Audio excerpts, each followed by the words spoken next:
যুক্তরাষ্ট্র আর ইসরায়েলের ভয়াবহ হামলায় কেঁপে উঠছিল তেহরানের খাতাম আল আম্বিয়া হাসপাতাল। চারদিকে তখন ধোঁয়া আর আতঙ্ক। নিজের জীবন বাঁচাতে এদিক সেদিক ছুটছে মানুষ।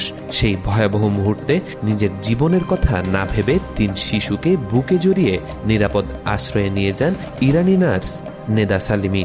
সামাজিক যোগাযোগ মাধ্যমে ছড়িয়ে পড়া সেই ভিডিও সারা বিশ্বে আলোড়ন সৃষ্টি করেছে।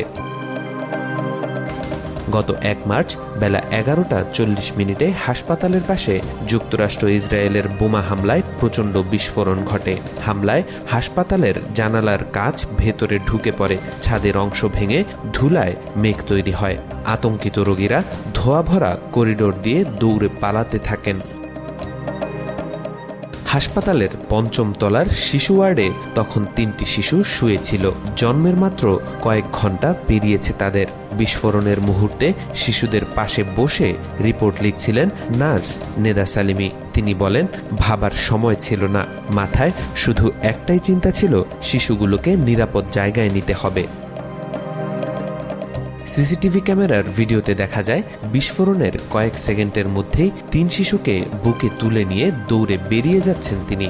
চারদিকে তখন ধ্বংসাবশেষ ছড়ছে। তবে ভিডিওতে ধরা পড়েনি পরের পরিস্থিতি। পরে দেখা যায় করিডোরে পৌঁছে 2 নবজাতককে সহকর্মীদের হাতে তুলে দেন। আরেক শিশুকে বুকে চেপে ধরে হাসপাতালের আশ্রয় কেন্দ্রের দিকে ছুটতে থাকেন। 3 শিশুর মধ্যে 2 জন ছেলে ও 1 জন মেয়ে। শিশুদের জন্মের পর তাদের মায়েরা তখনও শয্যায়। অনেকে ভেবেছিলেন তাদের সন্তান হয়তো বেঁচে নেই। নেদা বলেন, অবশেষে যখন মায়েদের খুঁজে পেলাম এবং শিশুদের তাদের হাতে ফিরিয়ে দিলাম, সেটাই ছিল সবচেয়ে সুন্দর মুহূর্ত। কয়েক মিনিটের জন্য আমরা ভুলে গিয়েছিলাম যে বাইরে যুদ্ধ চলছে। তিনি বলেন, আমি আল্লাহর কাছে কয়েক মিনিট সময় চেয়েছিলাম যাতে শিশুদের মায়ের কাছে ফিরিয়ে দিতে পারি। এরপর যদি মৃত্যু আসে তাতেও আপত্তি ছিল না। ভিডিও ভাইরাল হওয়ার পর রাতারাতি আলোচনায় চলে আসেন ইরান ইউনিভার্সিটি অফ মেডিকেল সায়েন্সে নার্সিংয়ে পিএইচডির শেষ সেমিস্টারে পড়া নেদা।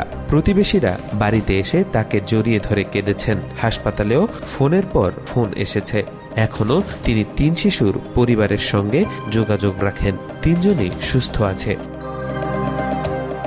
ভবিষ্যতে বড় হয়ে যদি সেই শিশুরা একদিন জানতে পারে জন্মের প্রথম ঘন্টায় কি ঘটেছিল, তিনি চান তারা বুঝুক তাদের জীবন এক অলৌকিক উপহার। মৃদু হাসি দিয়ে নেদা বলেন, আমি চাই তারা শক্ত ও মানবিক মানুষ হয়ে উঠুক। তাওফিকুল ইসলাম, আজকাল।